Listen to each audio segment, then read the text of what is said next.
Adelante. Bueno, listo. Sí. Buen día a todos.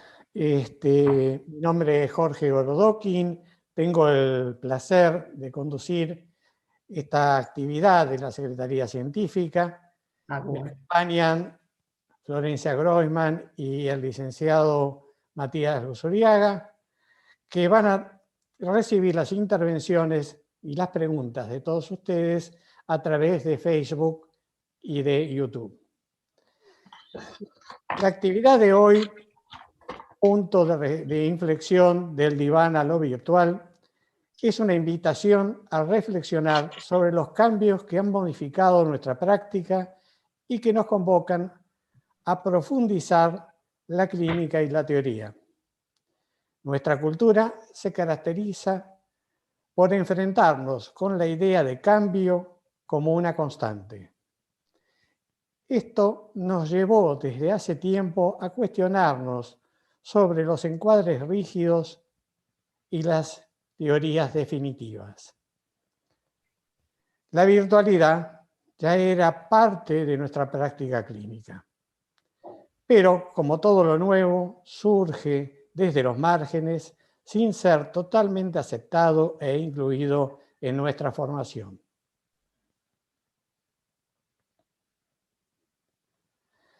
La pandemia, como acontecimiento, provocó conmoción y perplejidad en pacientes y analistas. Esto constituyó un punto de inflexión, ya que la virtualidad se convirtió en el único modo de preservar el espacio analítico. Una nueva presencialidad, con sus diferencias, se hizo posible y expuso en acto que lo que nos define como analistas va más allá del dispositivo utilizado. Otro desafío es poder discriminar los efectos de la pandemia y el aislamiento de la virtualidad como herramienta. ¿Es siempre posible esta modalidad de trabajo con todos los pacientes y en cualquier circunstancia?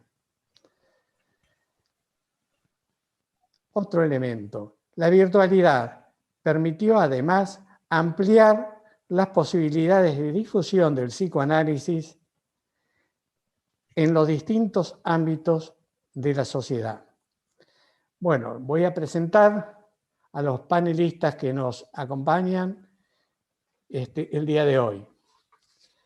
La licenciada Noemí Canteros, titular en función didáctica de la Asociación Psicoanalítica Argentina, full member de IPA y FEPAL, miembro del board, Encuentros Latinoamericanos acerca del pensamiento de Winnicott, profesora del Instituto y del Centro de Estudios José Leger de APA, premio Taiko de IPA, Berlín, por su trabajo Virtualidad y Transicionalidad acerca de lo inteligible y lo sensible, asesora de la Escuela Martin Buber de Buenos Aires, es autora del libro El cuerpo en la experiencia psicoanalítica entre Freud, Lacan y Winnicott, de Pólvora y de Editorial Chile 2018.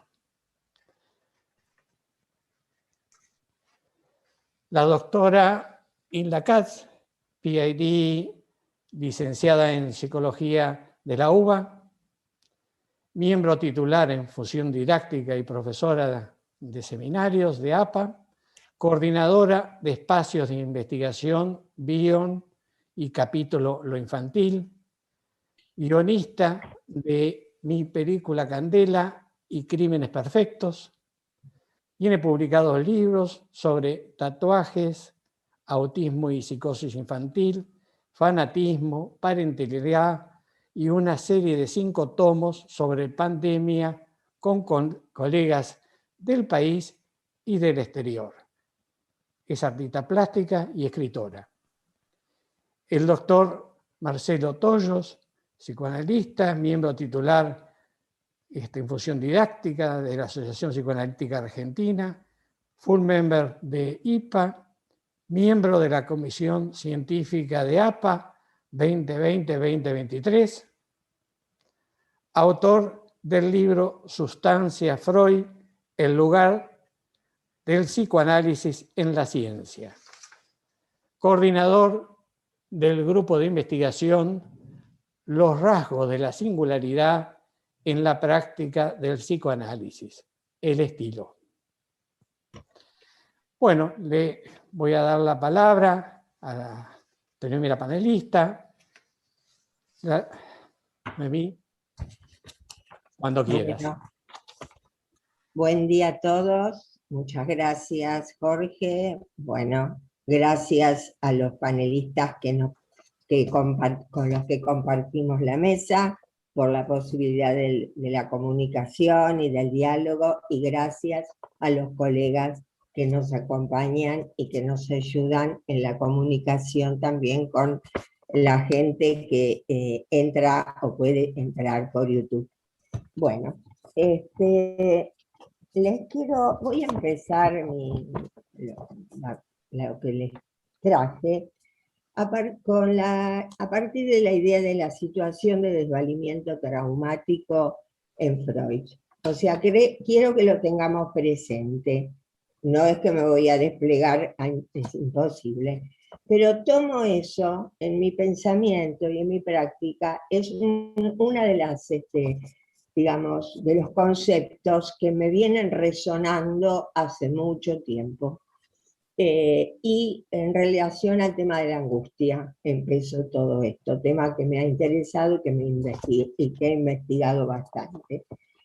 Creo de que estamos viviendo una situación que la podemos ubicar dentro de esta idea.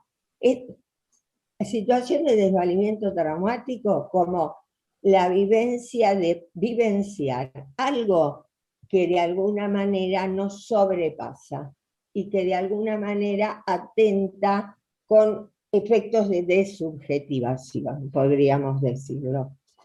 Creo de que en ese sentido me ha interesado pensar esta situación de desvalimiento traumático desde diferentes perspectivas.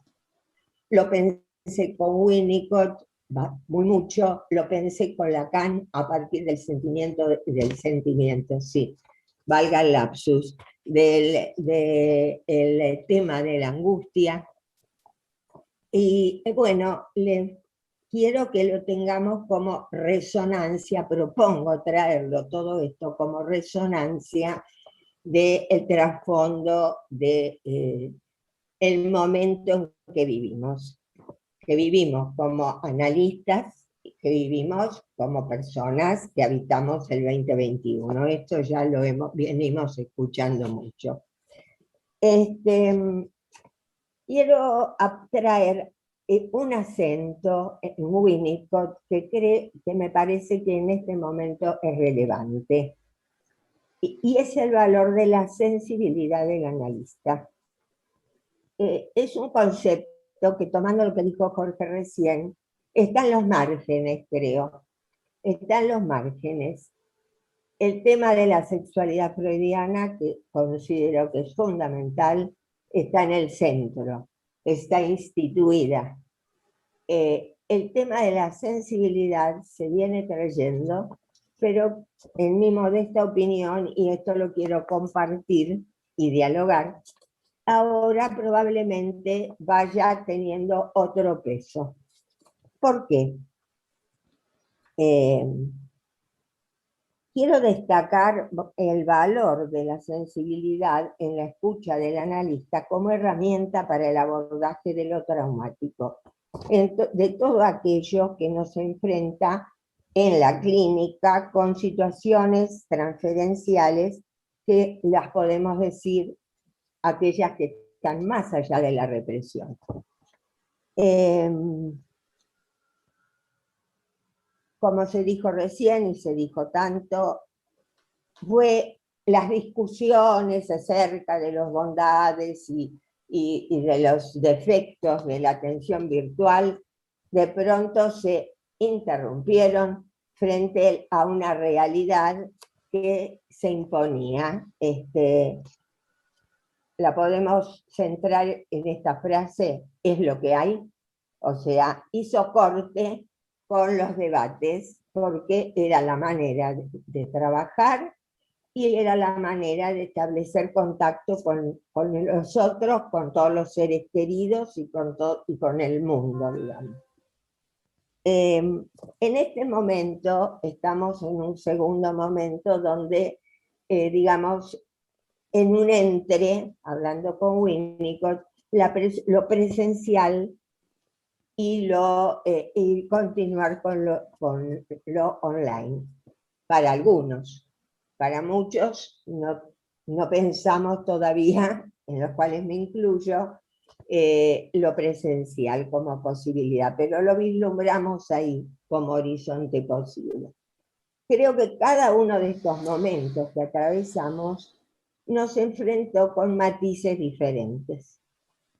Entonces, esto que yo tengo acá y que les estoy leyendo, lo escribí el año 2020 y lo escribí en relación a este tema. Cuando lo retomé, me di cuenta de que sí, todo esto estaba, pero que tenemos que incluir los matices que implica entre la virtualidad y lo presencial como hecho fáctico, digamos, ¿no?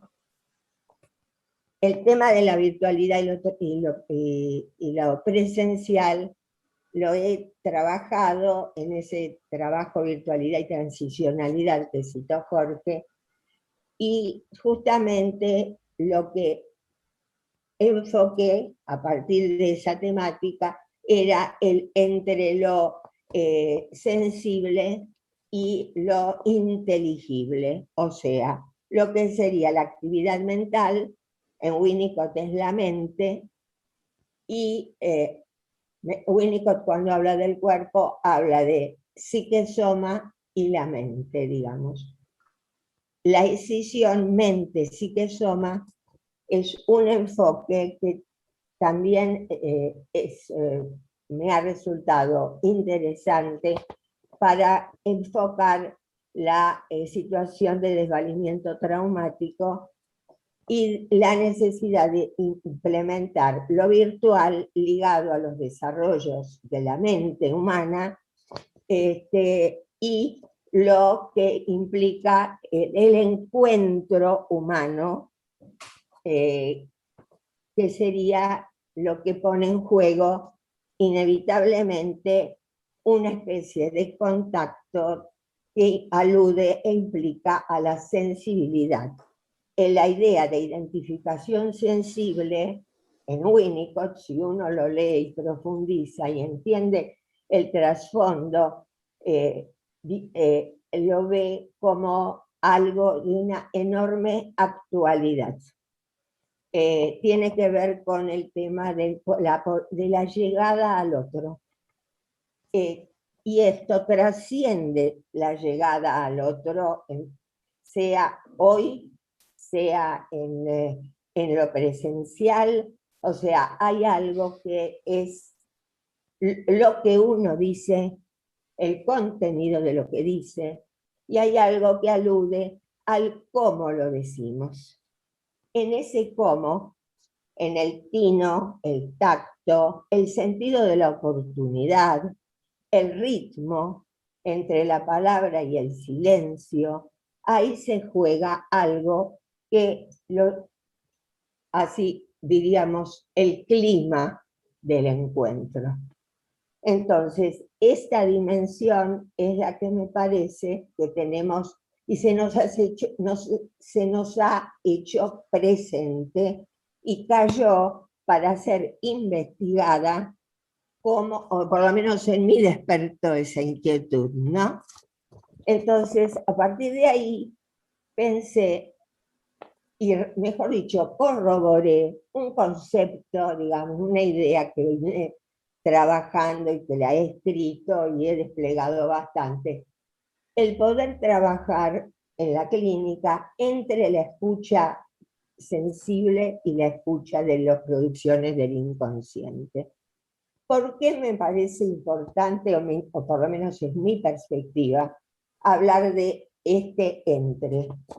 Porque creo que en el psicoanálisis, como producto de la realidad actual y de la cultura en la que estamos viviendo, vivimos permanentemente con la amenaza de las escisiones, digamos, los sensibles y los inteligibles, podemos decirlo así, son figuras que tienen tradición. El que sabe de historia lo puede encontrar en la historia. Yo, que algo sé de la historia judía, estaba entre los Hasidim y los Mitnagdim, que eran los que pensaban, y los otros eran los que llegaban a Dios a partir del baile, del canto, digamos, los que no tenían tamaño desarrollo de la actividad mental. Bueno, entonces me sucede lo que pensé, que tenía todo muy prolijo y que de alguna manera uno lo va desplegando de este otro modo. Quizás, ¿por qué? Porque hay un deseo de contacto, de encuentro, no solo de diálogo. Les voy a traer, y quizás esto vaya, una cita que me encanta de Jean-Luc Nancy, que tiene que ver con lo que a mí me parece fundamental del encuentro, de diferenciar contactos y contactos, de lo que llamo, y me gusta, por eso lo puse en el nombre de mi libro, la experiencia psicoanalítica, sin desconocer todos los aportes que desde las perspectivas más estructurales que hoy están en Freud, en Lacan, también están sufriendo profundas transformaciones donde de lo estructural se pasa a utilizar conceptos que aluden más a lo deviniente, a lo fluyente, a lo cambiante, o sea, que de alguna manera trascienden una perspectiva que corresponde a la metafísica de Occidente, según dicen muchos filósofos y contemporáneos. Entonces, propongo esta perspectiva que permita abordar el psicoanálisis con esta mirada que trasciende la lógica identitaria, que es la lógica que se ha ocupado de lo eterno, de lo fijo, que ha respondido a las preguntas acerca de qué es la pregunta identitaria. ¿Qué es el concepto básico de transicionalidad de Winnicott? Es precisamente trascender la lógica identitaria, es sostener la lógica la lógica paradojal, donde tenemos que el encuentro implica un contacto producto de una, podemos decirlo así, desmentida amorosa estructurante, que sería borrar o velar totalmente la diferencia, la discriminación frente a momentos de vulnerabilidad, como es el comienzo de la vida. Hoy estamos en un momento donde aflora la vulnerabilidad. Entonces, esta lógica y esta, digamos, posibilidad de intervenir entre lo sensible y lo inteligible es una propuesta que me parece que se adviene a esta lógica paradojal, que es un modo de acercarme al tema. Bueno, me están haciendo señales, así que paro acá. Yo soy el que está haciendo señales. Bueno, gracias Noemí, muy interesante tu aporte. Y bueno, sigue Hilda, Te escuchamos cuando quieras. Desmuteate, Hilda. Muchas gracias a todos por esta invitación y por esta invitación al intercambio. De alguna manera, siguiendo con lo que traía Noemí, desde otro vértice, ¿no? Nos encontramos con que uno de los principales resultados del coronavirus debería ser el de acelerar ciertas mutaciones que considero que ya estaban presentes en la sociedad desde hace algunos años, ¿no? En lo que hace a nuestra tarea profesional, ya veníamos atendiendo por teléfono e incluso por videollamadas a pacientes que consultaban desde el exterior, o de una forma mixta, hacían sesiones presenciales, cuando viajaban continuaban el contacto, pero de alguna manera todos nos tuvimos que poner en modo aprendiz, ¿no? Como estábamos hablando antes de que empezáramos, impulsados por la necesidad de aprovechar las herramientas digitales y revisar algunas lógicas del trabajo previo, recuperando el sentido y la motivación que requiere el trabajo a distancia. O sea que en el último año se multiplicaron la cantidad de aplicaciones y se produjo una explosión de dinámicas de trabajo en equipo que antes no se utilizaban y que se constituyeron en un incentivo que favorece el intercambio y la interacción entre profesionales de distintos países como nunca se dio anteriormente. Ahora en este momento tenemos profesionales del exterior escuchando esta ponencia, ¿no? Este panel. Al mismo tiempo, la emergencia de la pandemia puso en evidencia la urgencia de universalizar el acceso al mundo digital, e incluso actualmente se habla del acceso a Internet como un nuevo derecho humano que es preciso defender, por lo que garantizar la conectividad es innegociable. ¿Para qué? Para evitar la globalización de la segregación, que me parece un dato importante. Jacques Attali dice que para no hacer sufrir hoy de la pandemia a los niños de 10 años, de la dictadura a los 20 y del desastre climático a los 30, es necesario pasar lo antes posible de una economía de la supervivencia a una economía de la vida. O sea que de esta perspectiva se nos impone realmente desarrollar plataformas de creatividad que requerirán de nuevas coreografías, ¿no? Para reconvertir lo que yo denomino el diván en un diván virtual, como un espacio, por supuesto, simbólico, para recuperar aquello que añoramos, pero al mismo tiempo incorporamos todo este año de experimentos colectivos, para evitar que el psicoanálisis no se congele en un dogma, como nos enseñó Pontalis. Es preciso volver a inventarlo siempre, ¿no?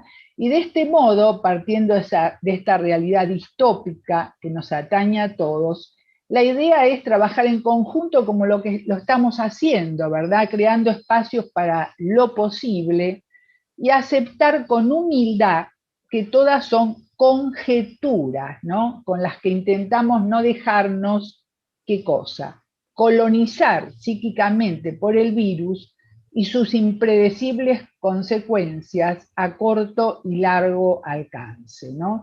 Entonces tendríamos que pensar ese diván, este punto de inflexión hacia un diván virtual, se puede recrear, hacerlo presente a través del vínculo virtual, quizá no en todos los casos, ni con todos los pacientes. Es, digamos, como que de alguna manera es como lo que decía Groucho Marx, ¿no? Aplicable a niños, adolescentes y adultos, ¿no? Vamos a jugar en esta casita, y nos respondieran, pero acá no hay ninguna casa, y entonces vamos a construirla, vamos a recrearla, ¿no? Esta casa de paredes elásticas que armamos en los espacios de la sesión, es como una creación y la construcción de un espacio potencial de encuentro, donde también en todas las edades no nos tenemos que olvidar la etimología de la palabra diván. ¿no?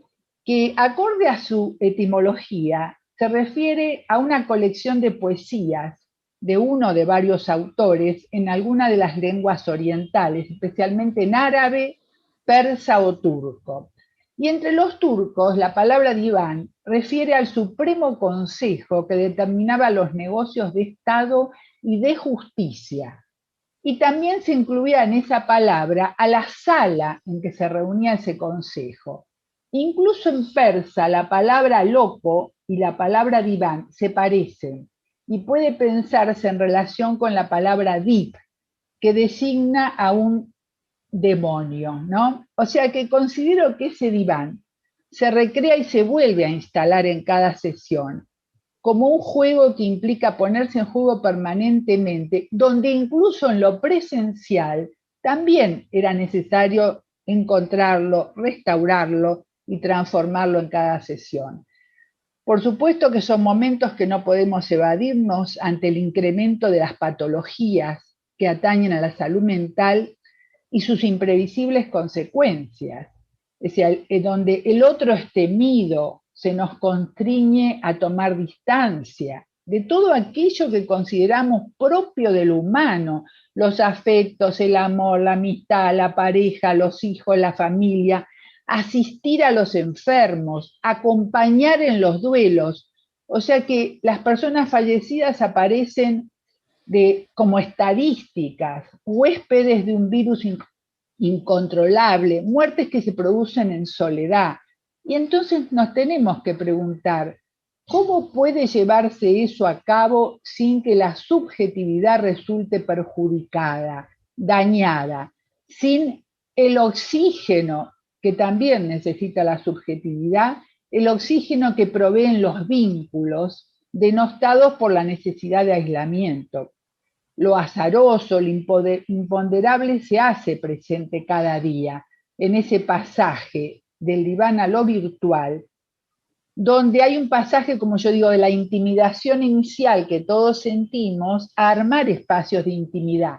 Y en ese pasaje se manifiesta el miedo a la muerte y también el miedo a la muerte inminente del analista, según la edad que tenga el analista. Esto último, por ejemplo, apareció en muchas sesiones, en silencios súbitos, por ejemplo, en un paciente en sus primeras sesiones virtuales, donde expresaba el alivio de la posibilidad vinculante que emergía de sus derivas asociativas, pero había como una sombra de pesar en su mirada que me llevó a señalarle su preocupación por mi muerte, por saber mi edad, qué riesgo podría correr. Ese señalamiento reconoció con cierto pudor que lo había estado pensando y no fue el único paciente. O sea que a esta preocupación se presenta muchas veces de manera velada, porque siempre al comienzo de la sesión empiezan, ¿cómo está? ¿Cómo están? ¿Se encuentra bien? ¿Se dio la vacuna? ¿Me di la vacuna? Es decir, hay todo un tipo de temáticas que por supuesto no se desconocían, pero no tenían esa presencialidad que convoca a lo siniestro y a la incorporación de un vértice de lo mortífero que atenaza de angustia, paciente y analista, y que por tanto se hace necesario incorporar a la cotidianidad en nuestra tarea durante la pandemia. Por supuesto que había subjetividades que ya venían con enfermedades preexistentes, ¿no? O sea que no venían con fuertes de afectos enriquecedores, ¿no? Una gran cantidad de sintomatologías, desde anorexia, cortes en la piel, retracciones, restricciones, aislamientos, intentos de suicidio.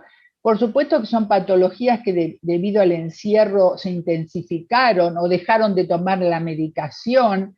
O sea que hay una urgencia de atender esos desbordes. Y si nos referimos, por ejemplo, a la importancia de intervención psicoanalítica temprana, digamos, las consultas, por ejemplo, por la imposibilidad de amamantar o de alimentar a un bebé en una depresión puerperal, y que a través de la pantalla, digamos, de alguna forma se siente reflejada, ¿no? la madre que me consulta, y se va incorporando también el padre a esa consulta, y por ejemplo surge que el bebé estaba vestido como para ir a la nieve, y estábamos en febrero, marzo, y digamos, luego de un señalamiento, una interpretación, sucede que realmente en el país de origen de los padres del bebé nevaba, y ellos estaban muy acongojados de que no iban a poder ver más a sus padres, que iban a morir sus abuelos, que no los iban a poder encontrar.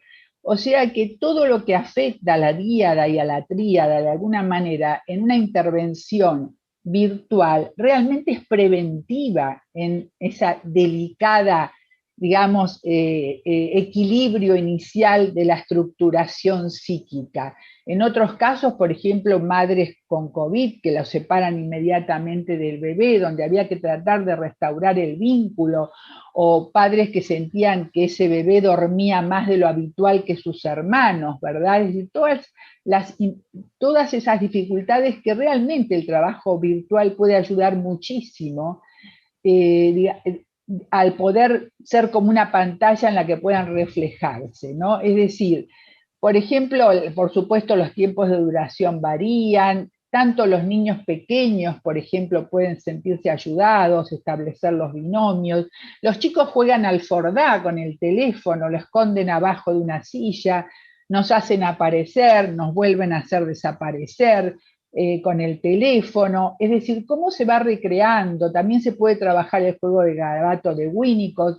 Voy siendo como rápido, ¿no? Pero estoy hablando de que como esas paredes virtuales, provisorias y elásticas del diván virtual, ese arduo pasaje de la intimidación a la intimidad. Pero como siempre Freud, 1892, de alguna manera se nos adelantó. No había realidad virtual, pero él ya había experimentado otras formas de interacción cuando fue llamado a asistir, Freud, en su domicilio a una paciente puérpera que no podía amamantar a su bebé. Era la época en que Freud usaba la hipnosis y pudo así mantener intercambios con el marido de la paciente y con el grupo familiar. Concurría varias veces al día a visitarlos en la casa, hasta que desistió de usar la hipnosis y comenzó a hacer preguntas y sobre todo a escuchar a la paciente, y obtuvo resultados sorprendentes. O sea que puede decirse que fue uno de los primeros casos en que comenzó a trabajar con la asociación libre, pero también habilitando a la paciente a que le pudiera transmitir la relación conflictiva con su madre, la historia familiar. O sea que inaugura Freud el análisis de pareja, del grupo familiar, del binomio, y el análisis dentro de la casa, de alguna manera simbólicamente como a veces lo estamos haciendo, ¿no?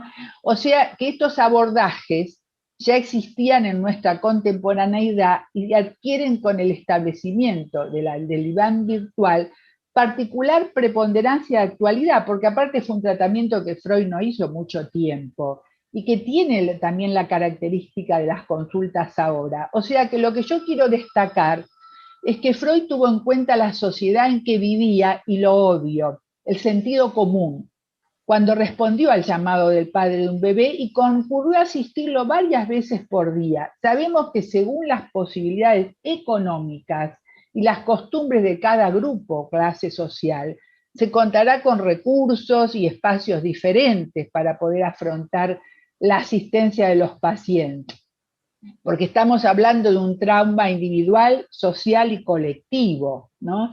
Al reflexionar acerca de este pasaje a través de todos los puestos, yo traté de señalar que hay particularmente un punto de inflexión que se constituye en una acuciante demanda, y sería la de que ese diván se recree y se co-cree en la mirada psicoanalítica, se extienda en el encuadre interno de la mente del analista, ¿no?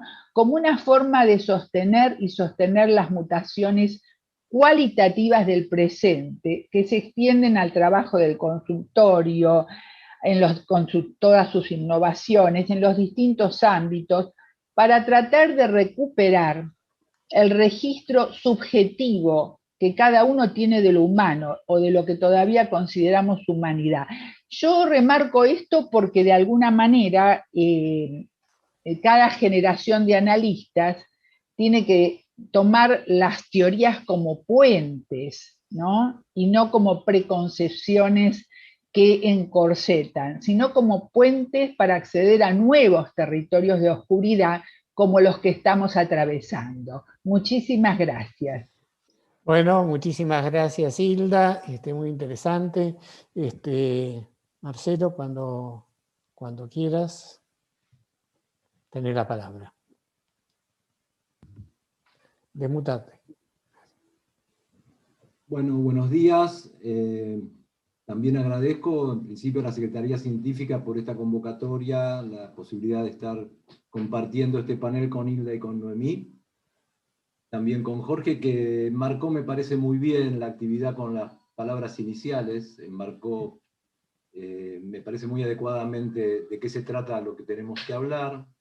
Bueno, por supuesto también a Florencia, a Matías y a Guillermo, que es nuestro mago tecnológico, el soporte indispensable para todas, sobre todo en estos tiempos, ¿no? Bueno, como siempre, hablando último, uno tiene el fantasma de que los que lo precedieron dijeron lo que uno está por decir, ¿no? En alguna medida creo que hay algunas coincidencias entre lo que yo voy a decir y lo que dijeron Noemí e Hilda, pero me parece que hay algún recorrido diferente que tal vez pueda hacer. Yo quiero contar algunos casos, 2 o 3 casos, situaciones que la pandemia puso delante mío.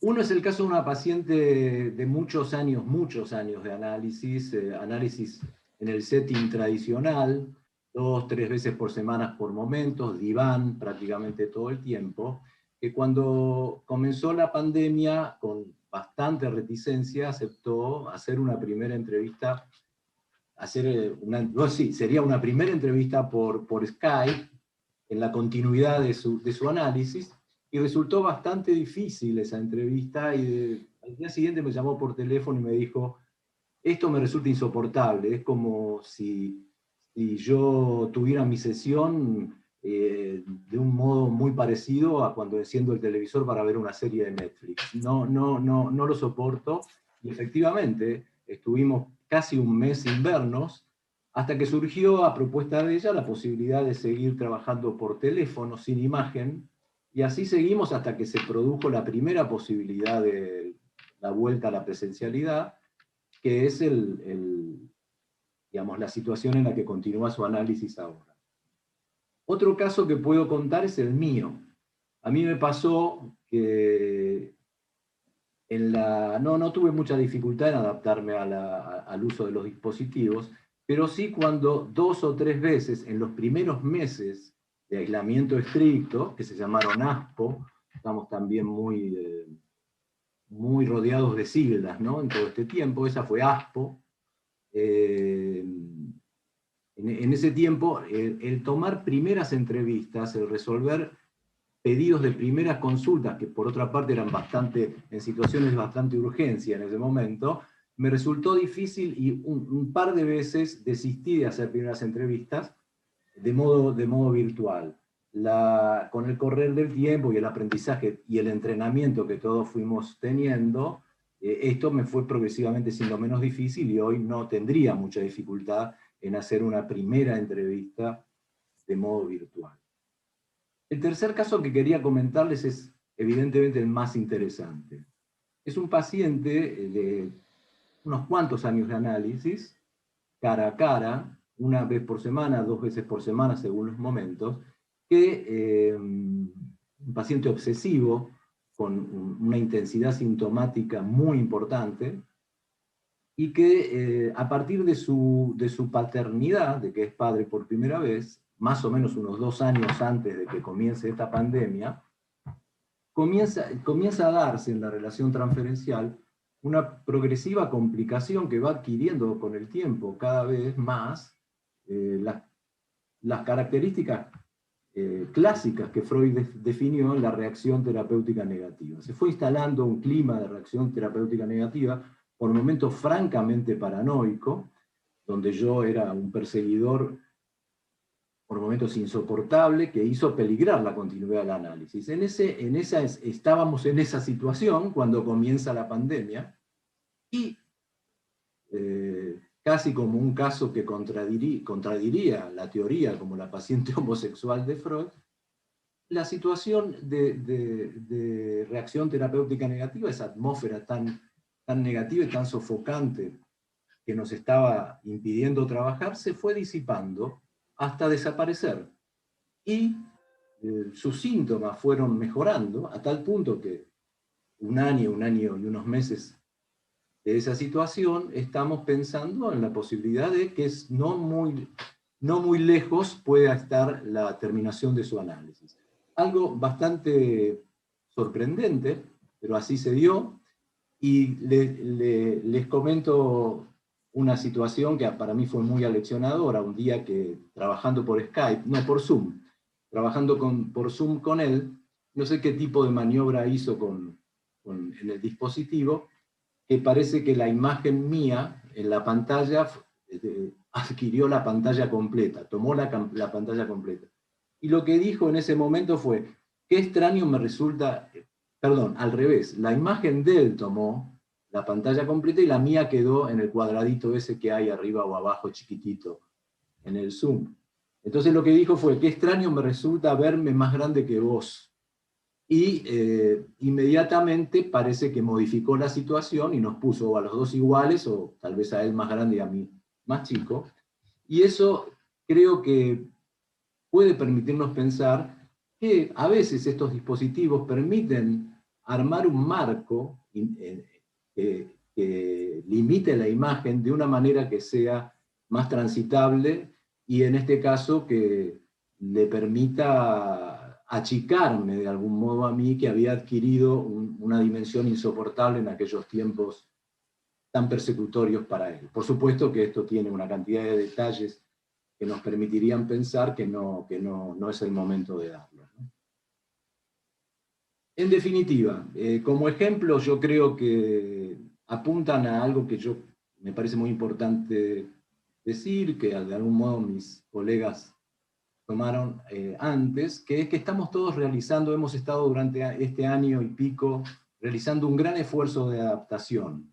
Hemos hecho un enorme y elogiable esfuerzo para seguir trabajando, respondiendo a una demanda del otro que ninguno de nosotros esperaba, y para hacer lo que de algún modo siempre hacemos en el análisis, que es tratar de hacer transitar la imposibilidad, lo imposible, lo que Lacan llamaba lo que no cesa de no escribirse, tratamos de administrarlo, de tramitarlo y de que logre alguna escritura, que no cesa de no escribirse, se escriba de alguna manera, y para eso nos han ayudado mucho estos dispositivos que estamos todos usando, y cuyos efectos no estamos, creo yo, esto es importante resaltarlo, se ha dicho en los distintos momentos que nos hemos encontrado y hemos escuchado colegas hablar de esto, no estamos en este momento en condiciones de hacer una buena evaluación de los resultados de esta forma de trabajar, porque la estamos viviendo, estamos online en la situación, estamos en tiempo real, y creo que ya vendrán los tiempos en donde podamos preguntarnos, por ejemplo, apelando al tiempo del inconsciente que proponía Lacan, el del pasado, del pretérito anterior, ¿no? ¿Qué habrá sido del diván? Nos podríamos preguntarnos, ¿qué habrá sido del diván? ¿Cómo estábamos pensando nuestra tarea de analistas cuando lo pudimos abandonar tan rápidamente? Eso no deja de sorprendernos, ¿no? Todos hemos prescindido del diván de manera absoluta, rápidamente y con bastante eficacia. Entonces, la pregunta que dejo es esa, que pensemos qué habrá sido del diván, cómo estábamos trabajando, cómo estábamos pensando el psicoanálisis en la prepandemia.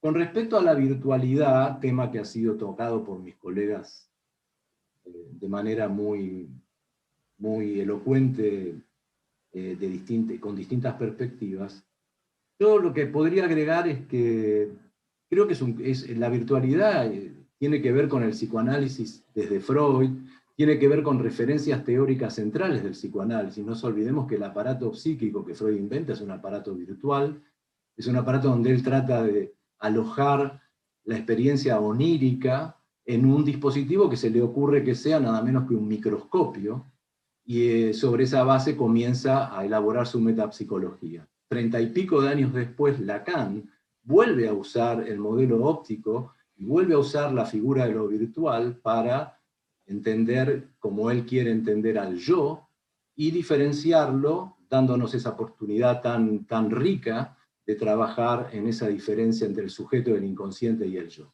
También apela al modelo virtual. En el medio podríamos poner, por ejemplo, la identificación proyectiva. El concepto central de la escuela inglesa es un concepto donde los fenómenos que se describen transitan en la virtualidad. Ni hablar del espacio transicional de Winnicott, que ya Noemí traía, el encuadre interno, que creo que hacía alusión Hilda, y todo lo que despliega el concepto, bueno, los 3 registros lacanianos, especialmente el concepto del registro imaginario. Son todos conceptos que tienen referencia fuerte, teórica, a lo que hoy llamamos virtualidad. Claro que la virtualidad a la que nos referimos hoy es otra, es una virtualidad seteada por las nuevas tecnologías, es una virtualidad web, una virtualidad que no la podríamos entender sin Internet. Y en ese sentido nos da recursos, obviamente, lo han dicho antes, nos da recursos muy ricos. En primer lugar, nos ha permitido seguir viendo a los pacientes y a los pacientes seguir con sus tratamientos, lo que no es para nada poco. Pero también creo, y esto es una conjetura, porque como digo, lo tendremos que ir viendo con el tiempo, que nos limita en el uso de recursos para crear esa escena del inconsciente que coincidimos todos, creo que es lo que tenemos que poder seguir creando. No controlamos todas las variables como en el consultorio. Hay variables que ya están predeterminadas por los dispositivos.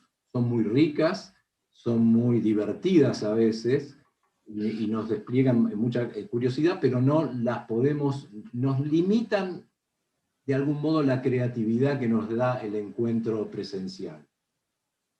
Creo que paradójicamente, esto supongo que vamos a coincidir, la virtualidad no lleva a una disminución de la presencialidad. Creo que hay una hiperpresencialidad y hay una saturación de la imagen con la que tenemos que trabajar y que también impide, sobre todo, la puesta en juego en la transferencia, que es nuestra virtualidad. Nuestra virtualidad analítica es la transferencia, esa es nuestra virtualidad. Nos limita un poquito el hecho de hacer aparecer lo que Lacan llamaba la cita fallida de la transferencia, es decir, el punto en que el analista no es esa presencia que de algún modo adviene en la transferencia, ¿no? La posibilidad de correrse, la posibilidad de hacer lugar a la falta, eso creo que hay una cierta dificultad que tendremos que evaluar.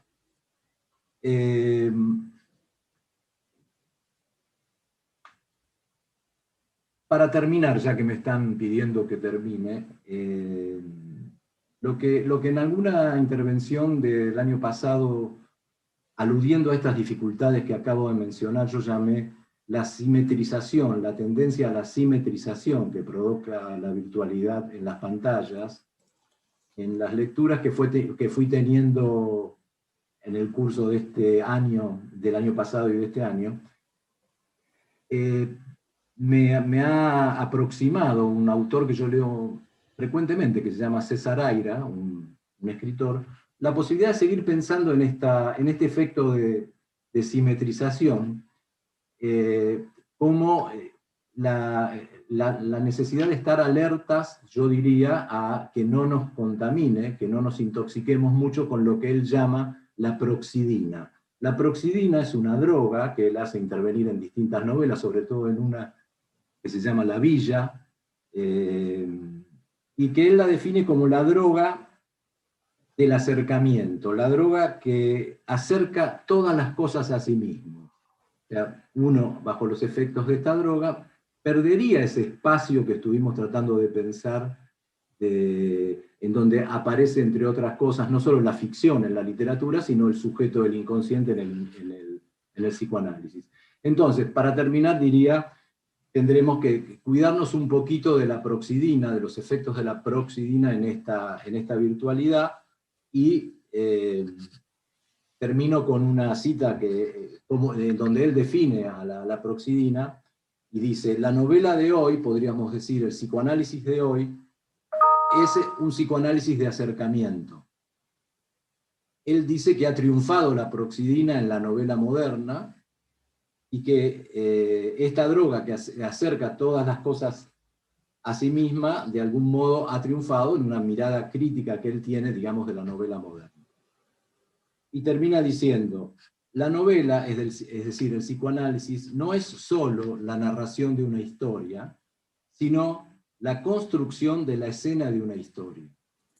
Entonces, en ese esfuerzo de construcción que los analistas tendremos que hacer caso por caso, encontrando en cada caso la manera de articular estos recursos, presencialidad, virtualidad, bueno, modelos mixtos, lo que no podemos dejar de hacer nunca, lo que deberíamos esperar que la proxidina no nos impida, es crear esta escena en donde aparezca siempre el sujeto del inconsciente.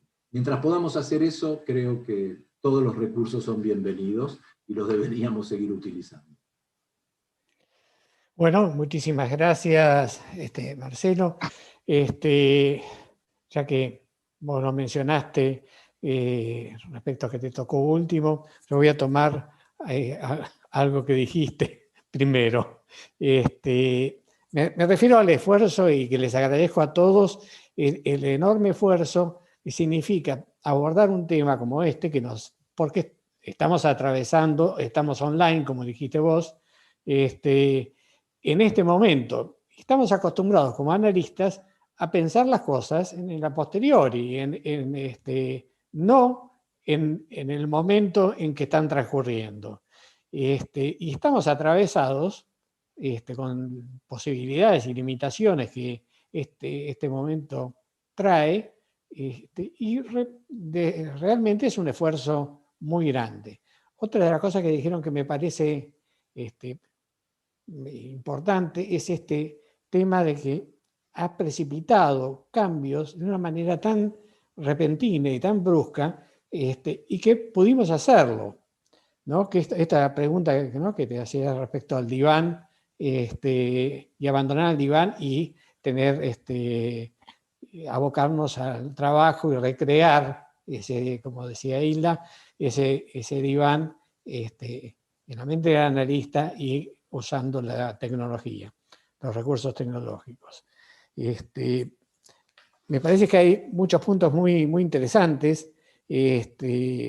Noemí toma como tema central el desvalimiento traumático, el tema de la angustia, y el tema de la sensibilidad del analista, y la importancia de la sensibilidad del analista, dándole un lugar central dentro del marco teórico, ¿no? Bueno, Isla me interesó también mucho de lo que planteaste, el tema de la muerte instalada en la transferencia, tanto la posibilidad de muerte del analista como del paciente, la situación de amenaza, lo siniestro. Me parece que son temas que todos hemos visto más que nunca, digamos, en este periodo, ¿no? Bueno, los invito entonces a establecer un diálogo entre ustedes, bueno, ya Hilda estaba pidiendo, y Noemí también, les doy la palabra. Hilda. No se escucha, desmuteate. quería retomar lo que trae Marcelo, ¿no?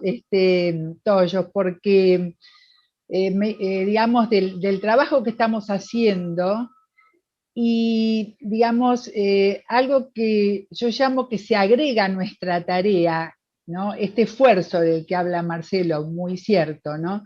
Lo que yo llamo lo enorme, ¿no? Lo que está fuera de norma, que es el esfuerzo psíquico que implica trabajar con la pantalla, ¿no? Como decía Marcelo, que hay muchas cosas que nos escapan, pero ¿qué pasa? Que las tenemos que recrear con nuestro psiquismo, eso que se escapa, ¿no? A través de la intuición, desplegar otros aspectos. En tanto, por ejemplo, cualquier desviación de la mirada del terapeuta puede ser vivida como un abandono imposible de soportar por el paciente. Piensen que estamos cara a cara, como decía Freud, cuando estaba cara a cara 8 horas con los pacientes, y, digamos, y armó el diván, ¿no? Es decir, pero ¿qué pasa? Que cualquier mirada no centrada en el paciente, que comúnmente apunta desde Bion, sería a recrear un estado de ensoñación, de disposición al encuentro, ¿no? de atención, digamos, latente, es decir, factible en lo presencial comúnmente, en lo virtual se hace muy difícil, porque puede ser considerada como una distracción, o vivida como un abandono, o vivida tomando lo que decía Noemí, como un desamparo, ¿no? Y a esto se le suma, digamos, el cansancio que implica esa exigencia y que se registra al final de la jornada de trabajo, ¿no? Exigencia a la que se le suma, por supuesto, la necesidad de desplegar la captación de todo aquello que no tiene presencia, de evidencias sensoriales que están ausentes, por lo que nos encontramos con un trabajo de creación e innovación constante. Por eso todos decimos, estoy en la comodidad, entre comillas, de no tener que trasladarme, pero estoy muy agotado.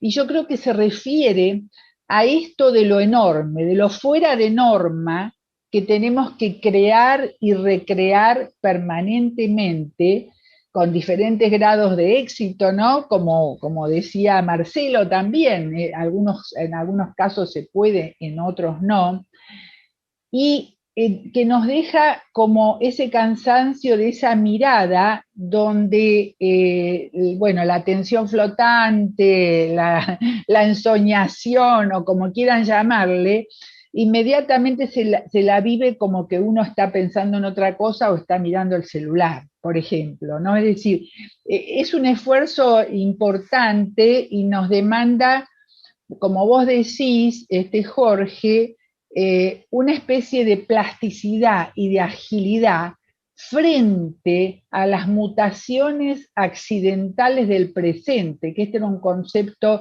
que manejaba mucho Raúl Domingo Mota, que están en los libros y que, bueno, es como un homenaje, pero son mutaciones accidentales y que de alguna forma están sostenidas por el pensamiento de la complejidad, ¿no? Que todos esos espacios que teníamos para pensar el después, el a posteriori, son válidos, por supuesto, pero bueno, cuando llegue la posteriori, que me pasó también con los libros, que era, no, pero ahora ¿qué vamos a contar? Testimonio, testimonio, y después hacemos otro libro con el a posteriori, ese después que no se sabe, ¿verdad? Es decir, cuándo estará, pero todo esto lo apunto que cada generación de analistas de alguna forma necesita tomar las teorías como puentes y no como estaciones terminales. O sea, teorías que permanezcan en constante transformación para acceder a nuevos territorios de descubrimiento. Y esto es una demanda permanente en este momento y que también es un esfuerzo psíquico de muchísima exigencia de plasticidad, pero que a su vez, por los resultados, es necesario. Porque, por ejemplo, en el caso de las depresiones puerperales, en los casos de las dificultades de alimentación, en las anorexias, la presencia a través de la pantalla ha dado, digamos, buenos resultados. Por supuesto que hay situaciones, como dice Marcelo, que de pronto los pacientes les costaba. A mí me pasó con terapeutas del exterior que me decían que ellos no podían atender virtual porque no se podían mostrar vulnerables ante el paciente. Entonces yo les decía, pero si ustedes no pueden aceptar la vulnerabilidad propia, ¿cómo hacen para transmitírsela al paciente si no la pueden aceptar, ¿no? Esa necesidad, digamos, de responder con humildad ante esta crisis sanitaria darwiniana del siglo XXI, como dice Nacio, ¿no? La humildad de aceptar la vulnerabilidad y la humildad de aceptar la duda como una forma de sostener la salud mental, que está también, digamos, muy atenazada, ¿no? Tanto en pacientes como en analistas, ¿no? Es decir, toda esta temática que traemos de la muerte, también la temática de la edad, los pedidos de consulta con terapeutas, por supuesto, que puedan hacer presencial más rápido o que sean de otra edad. Bueno, ¿de dónde es para dar posibilidad al diálogo? Ya está. Sí. Noemí, vos sabías, te desmutate primero y sacá el silenciador. Noemí, no se te escucha. Sacá desmutate.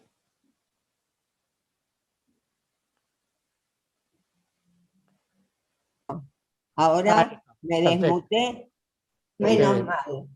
Bueno. Es otra vida. Sí. Voy a ver si lo puedo enlazar, porque se me armaron cosas que se me desarman. Entre todo lo que vos trajiste, Marcelo, me pareció reinteresante, lo del paciente obsesivo, evoqué una situación también, pero me quiero despegar de tomar la clínica que vos trajiste, qué bueno que trajiste algo de la clínica también, para hablar justamente de las clínicas. ¿A qué quiero decir con esto? Me quiero referir a que hay clínicas del desborde, hay clínicas hoy día los border, los famosos pacientes border, y después tenemos la psicosomática ligada a eso y demás. Los que asomamos un poco la nariz en eso, yo más por el lado de la psicosomática, uno está acostumbrado también a pensar, digamos, en que no todo momento es momento de trabajo con el diván. Si tomamos el diván más bien como metáfora del trabajo con el inconsciente. Exactamente. Voy a decir algo que espero que sea bien interpretado. Hay momentos donde no hay inconsciente, digamos. Hay momentos donde hay despliegue pulsional, descarga pulsional. Tenemos ya dentro de nuestros saberes pensamientos, posiciones que hablan de, más allá de la represión, lo pulsional, digamos, y en las diferentes referentes teóricos nuestros también tenemos aproximaciones para ver qué hacer con eso.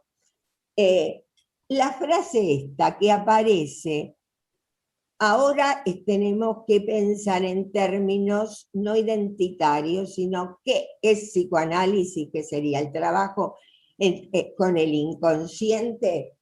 Ahora uno va escuchando que el análisis se desliza a lograr que cada singularidad logre un singular y particular qué hacer con eso, una vez atravesado todo el trabajo con el inconsciente. Bueno, tenemos entonces que a veces no hay que trabajar con el inconsciente. ¿Por qué con los pacientes? Y esto hace, yo lo interpreto en estos términos, también lo que acaba de decir Recalcati en una de estas clases, pero digamos, cuando Lacan habla de la angustia, y la angustia se transforma en una respuesta a un llamado, digamos, a un llamado por sentir que perdió lugar en lo simbólico, y el analista que conecta con la angustia, digamos, y es de alguna manera de ahí y solo ahí que el paciente vuelve a sentirse alojado, por ejemplo. Ahí vemos como son momentos que van construyendo y permitiendo quizás que la pulsión vaya viniendo a deseo, y que entonces podamos trabajar con el inconsciente. Lo digo desde esta perspectiva.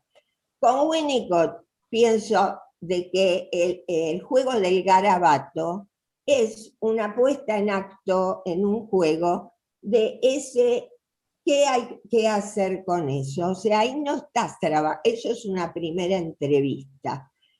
Cómo llevar esa primera entrevista a lo virtual denota con más fuerza la importancia de que es necesaria una cierta proximidad, y que esa proximidad no va a obstruir de una vez y para siempre el acceso con el distanciamiento necesario para la escucha del inconsciente. Esto por un lado. Con respecto a la realidad y a la práctica, cuento, hablando de testimonios, que frente a esa presión que a veces he sentido de la presencia de la mirada, en determinados momentos siento de que utilice esta escucha sensible como para aproximarme a través con la identificación sensible, nada más. Pero esa identificación sensible ya era un esfuerzo. Pero en otros momentos yo me pongo así, cierro los ojos y no le pido permiso a nadie, y ahí es el momento que siento que se produce una posibilidad de transferencia neurótica, o sea, de posibilidad de trabajo con el inconsciente. Esto, acá paro. Muy bien. Extendida, discúlpenme. Pero muchas gracias por estar. Muchas gracias, Noemí. Marcelo, cambiando. Así le damos lugar a las preguntas del público. Voy a ser muy breve porque creo que lo interesante es escuchar las preguntas del público también, ¿no? Es muy interesante todo lo que hicimos nosotros, pero me gustaría ver qué repercusión ha tenido en los que nos han escuchado. Bueno, retomaría este camino que tomaba Noemí, de las dificultades que tenemos los analistas con el inconsciente. Quizás quien nos mira desde una posición ingenua nos considera demasiado expertos, y que el inconsciente es una cosa dada de por sí a la que nosotros nos dedicamos. El inconsciente cuesta mucho trabajo de construir, y si en algún caso nunca se pudo construir un inconsciente, bueno, probablemente la práctica que ese profesional haya desarrollado ahí no debería llamarse psicoanálisis, sino otro tipo de acercamiento, de aproximación. Pero la preocupación la llamaría así, pero que es una preocupación pre-pandemia, ¿no? Que creo que se acentúa un poquito con esta excepcionalidad de nuestro trabajo en los últimos años, es que en la reflexión permanente que tenemos sobre el psicoanálisis y la necesidad de preservarlo, no abandonemos esta recurrencia a los conceptos fundadores, como es, por ejemplo, el concepto de inconsciente. No estemos advertidos de esta tendencia, esta fuerza que tiene que las cosas se parezcan a sí mismas, como dice Aira, que es efecto de la proxidina, y que no podamos abrir ese espacio que hay entre una cosa y esa misma cosa, y en donde transcurren cosas que hemos llamado inconscientes, ¿no? entre, diría Lacan, el significante 1 y el significante 2, que dejan en el medio la posibilidad de pensar en un sujeto. Hay una fuerte tendencia a que se peguen esos dos significantes, a la que un psicoanalista no debe sumarse.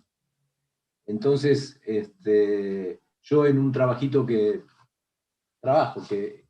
salió en la revista La Otra Mirada, decía que me había producido satisfacción cuando hace no mucho a una paciente que dijo, mi mamá es una persona de riesgo, le pude interpretar que siempre había sido una persona de riesgo y por eso él le temía todo el tiempo. Y significantes tan coagulados como persona de riesgo o vacuna hoy, cuando los pacientes habían hecho una alusión y nos preguntan, por ejemplo, ¿se vacunó? O nosotros le preguntamos, ¿usted se vacunó? ¿A qué nos estamos refiriendo? ¿A qué tipo de peligro? Además de la necesidad de saber si al otro le está yendo bien con la pandemia y con el virus y de alegrarnos de que esté mejor con la vacuna, ¿no? Entonces, esa fuerza de que algunos significantes se parezcan a sí mismos, como diría Aira, y no los podamos separar, no podamos trabajar con ellos, eso es un trabajo permanente del análisis. Yo creo que en algún sentido este uso de los dispositivos, este enmarcamiento en la pantalla, nos dificulta un poco ese trabajo. Como en muchos otros casos, por ejemplo en el paciente del que yo les hablaba, produjo un efecto benéfico. O sea que tampoco podemos tener conclusiones tan taxativas. Necesitamos tiempo, necesitamos posibilidad de comparar y de seguir utilizando todos los recursos en la medida que nos sigamos posicionando, a veces con mucho esfuerzo, como psicoanalistas, ¿no? Ese me parece que es el desafío. ¿Te parece si le damos lugar a las preguntas? Bueno, Matías y Florencia, ¿quién quiere arrancar? ¿Matías? Bueno, arranco por acá, que son algunos comentarios que yo estuve ordenando por temas. Primero, Marcelo Gurne comenta que no debemos olvidar que no somos nativos digitales a la hora de pensar en el cansancio que genera atender por videocámara. Alicia Kilner comenta que hay que desidealizar también el encuadre anterior, donde la dificultad era la misma que ahora. Bueno, me parece que hacen referencia a lo que se puede estar adaptando el psicoanálisis y los analistas. Por otro lado, hay 3 comentarios. Uno de Cecilia Moya, que dice que el otro día en una mesa se habló de pandemización o no pandemizar la subjetividad, y que ella lo pensaba en línea a lo que traía Hilda acerca de que la subjetividad no se vea dañada. Cristina Rosas tiene una pregunta para Marcelo, y que le pregunta ¿qué variables limita la virtualidad? Y por último, Francisco Guerrini, también para Marcelo, pregunta ¿qué podrías decir de lo que llamaste saturación de la imagen y qué efectos tendría tanto para el paciente como para el analista? Bueno, Florencia. Y por acá tenemos... leemos todas las preguntas y después vamos a... Por acá hay mucho en Facebook. No sé si quieren arrancar con las de Matías o leo lo que hay por acá también. Les aclaro que, bueno, que si no se logra contestar todas las preguntas, esto queda grabado y podemos retomarlas luego, ¿no? Sí, contestamos estas preguntas primero, entonces. Dale. Bueno, ¿quién quiere arrancar? Bueno, uniría las preguntas de Francisco Guerrini y de Cristina, que me dirigieron a mí. Bueno, como dije por lo menos 2 veces, para ser un poquito más categórico en estas afirmaciones necesitamos tiempo, pero son intuiciones y sensaciones, digamos, en primer lugar hay un exceso de presencialidad con las pantallas, esto lo llamé saturación de la imagen, y que por ahí me da la oportunidad la pregunta de desarrollar un poquito más este concepto de la cita fallida que tomo de justamente del seminario 11 de Lacan, que él lo llama la presencia del analista, donde esa presencia, digámoslo así, debe en algún momento dar lugar a la ausencia.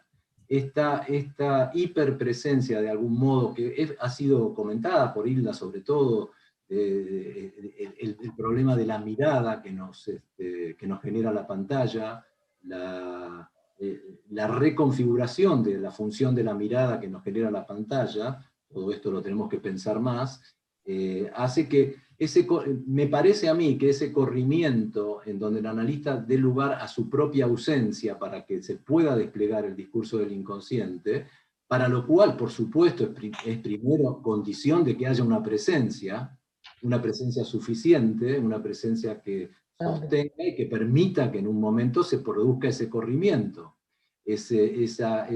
enfrentar al analizante con la falta, con lo que el analista no es, con lo que el analista no tiene, con lo que el analista no le puede dar. Esa función me parece que puede estar un poquito dificultada, o por lo menos, hablo a título personal, me resulta mucho más sencilla hacerla en el consultorio, Claro. en el modo habitual que podemos trabajar. Esa sería una variable, la variable, digamos, de la distancia, la variable de hacer lugar a la falta, que creo que está limitada por esta virtualidad de Internet que tenemos hoy, esto tratando de contestarle a Cristina. Bueno, ¿alguien más quiere decir algo o seguimos con las preguntas? Porque nos queda poco tiempo. Y yo no, lo que yo quería decir que acá estaba viendo, que es cierto que el tratamiento de Freud a Juanito fue virtual, ¿no? Porque fue por teléfono. O sea que como siempre Freud ya nos dejó algunas pistas para seguir, ¿no?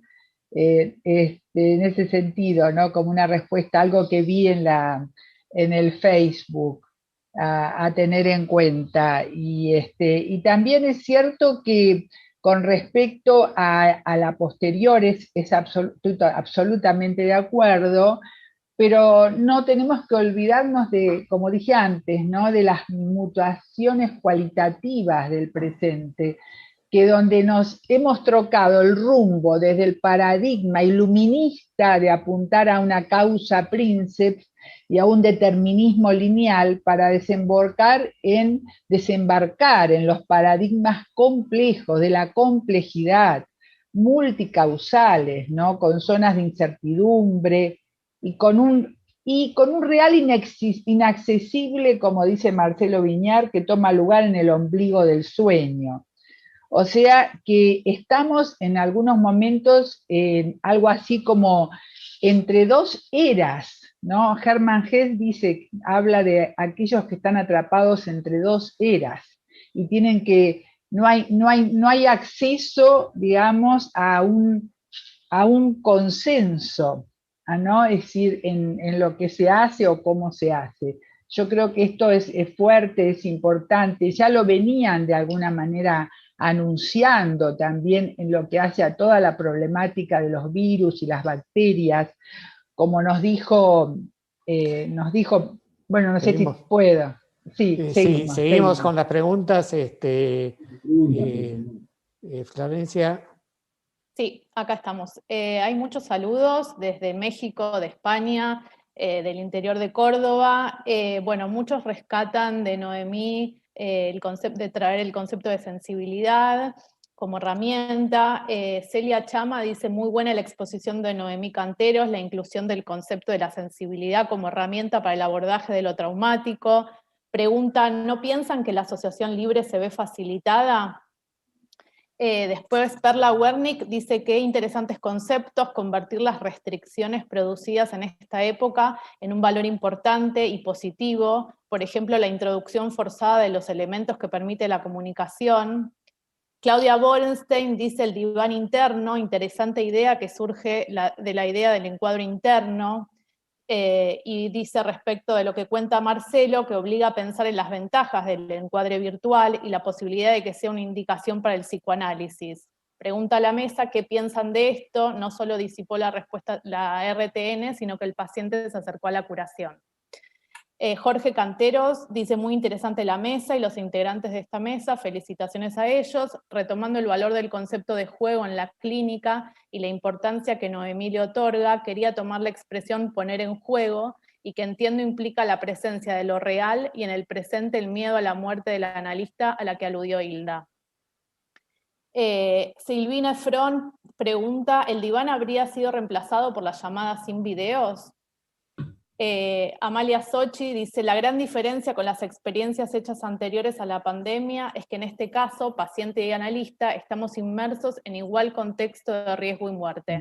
Otra cuestión es que en general el tema de la pandemia o del virus está presente en el discurso. Poder establecer clara diferencia entre realidad fáctica y realidad psíquica. Miriam Rufo dice, la persona real, la singularidad del analista es un tema tocado por Freud y retomado en varios lugares, la diferencia entre la persona real, la otra pregunta es sobre el trauma colectivo, que se escucha y se objeta. Bueno, sigo con las preguntas porque hay mucho por acá. Si paramos aquí sí. y tratamos de... Nos quedan muy pocos minutos, pero... Bueno, ¿Lo vi?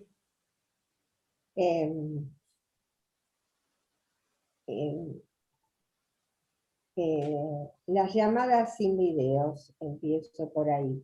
Creo que en mi experiencia, o sea, y en esta postura que no es adivinar el futuro ni de manera apocalíptica, ni de manera alegre, o sea, en esta experiencia de ir haciendo experiencia, intercambiándola y pensarla desde lo teórico, traigo el asunto de que en mi sentir creo que sí, que naturalmente, sin preocuparme demasiado, por momentos he pasado con algún paciente que al principio empezó con imagen, y después pasó, no quiso más la imagen, pero no fue algo jugado, vivido en la transferencia, sin detenernos en el juego donde se presentificaba algo de lo real, tomando lo que dijo Jorge.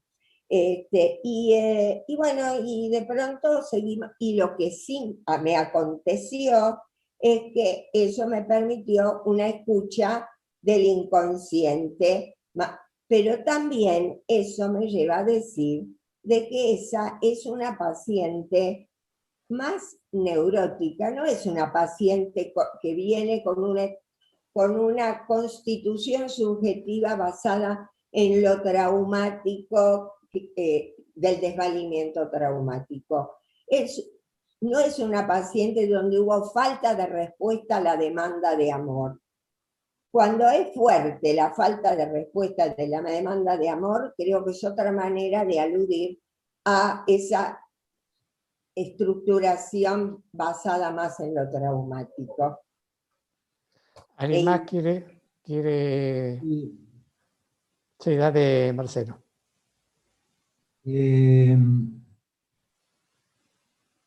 Bueno, me resultó muy interesante la pregunta de Claudia Borenstein con respecto a este paciente del que yo hablé. Diría que, digamos, no se puede evaluar el efecto que tuvo el pasaje a la pantalla sin todo el trabajo previo que hubo en el consultorio, digamos, ¿no? Pero la realidad es que sí, fue un efecto pacificador, se logró enmarcar, darle cierta tramitación a lo contingente, que no la estábamos pudiendo hacer en el consultorio, esa invasión de lo imposible y de lo insoportable, que es la reacción terapéutica negativa, que no se puede enmarcar, pudo hacerse, en este caso con el pasaje a la virtualidad, pero con varios años previos de trabajo en la presencialidad. Es sugerente lo que Claudia dice de que si no podría ser una indicación el pasaje a la virtualidad. Creo que no tenemos experiencia en eso. porque en el uso de la virtualidad en la prepandemia, que Jorge lo precisaba bien al comienzo, nunca fueron indicaciones, no le indicábamos a los pacientes, bueno, vamos a hacer análisis por pantalla. Eran situaciones de necesidad, porque estaban viajando, porque vivían en el exterior. Se nos abriría ahora la posibilidad, con esto que trae Claudia, de que podamos indicar activamente, no se me ocurre, tendríamos que pensar, el uso de la pantalla y de los medios virtuales. Es interesante. Una de las tantas cosas que nos va a dejar para pensar este tiempo, que espero que pronto concluya. Bueno, 2 minutos. Sí. Quería decir algo. Hilda. Sí. No, la pregunta es, sabemos que el virus muta para sobrevivir, ¿no? Nos tenemos que preguntar, por supuesto, si podremos mutar nosotros en nuestros enfoques para poder seguir, para que siga sobreviviendo la subjetividad. Esa es la pregunta que queda abierta, ¿no? Porque con respecto a este tipo de formas de comunicarnos, no sabemos por cuánto tiempo, nadie puede saberlo, si van a seguir o no, si van a seguir las formas mixtas, pero los biólogos dicen que sin equidad las batallas pandémicas fracasarán. Los virus simplemente recircularán y quizás sufrirán mutaciones o cambios que inutilicen las vacunas, pasando por las poblaciones desprotegidas del planeta. Esto lo dice Laurie Garrett, ¿no? En La próxima plaga, en el año 1994. O sea que yo creo que todas estas mutaciones cualitativas nos presionan, nos convocan a seguir haciendo sobrevivir la subjetividad, que le falta el oxígeno de la forma de comunicarnos anterior, que tampoco era el paradigma, como algunos dijeron, tampoco idealizarlo, pero que tenemos que darle un oxígeno, digamos, simbólico, para que siga subsistiendo en el sentido de lo humano, ¿no? Pero no lo humano como un juicio de valor, sino lo humano como necesidad y soporte de la palabra necesaria para explorar lo desconocido, ¿no? Que es nuestra tarea.